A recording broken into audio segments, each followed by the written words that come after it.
Monja, die singende seeperdjie.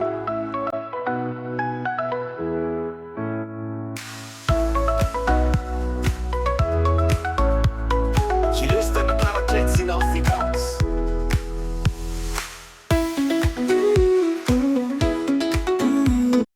In die diep blou oseaan, waar die sonlig skaars die bodem bereik, het 'n klein seeperdjie met die naam Monja gewoon.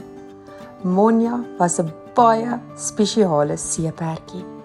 Terwyl die ander seeperdjies daarvan gehou het om tussen die seewier te speel en weg te kruip vir groter visse, het Monja 'n groot droom gehad. Sy wou sing.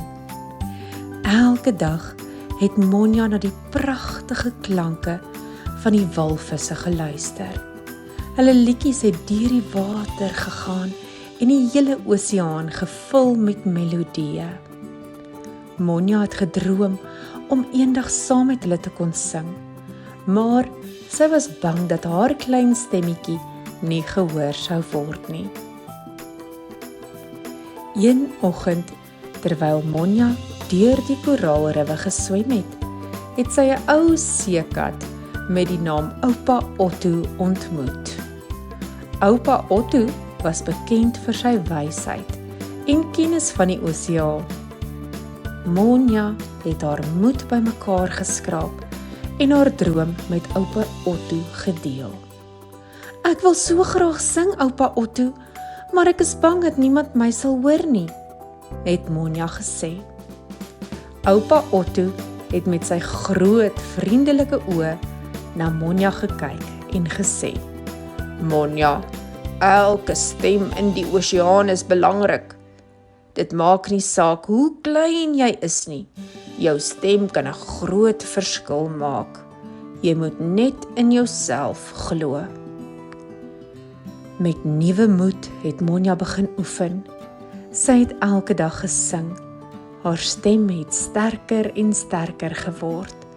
Die ander seeperdjies het aanvanklik gelag, maar toe hulle hoor hoe mooi Monja se stem was, het hulle stil geword en begin luister. Op 'n dag het 'n groot storm oor die oseaan getrek.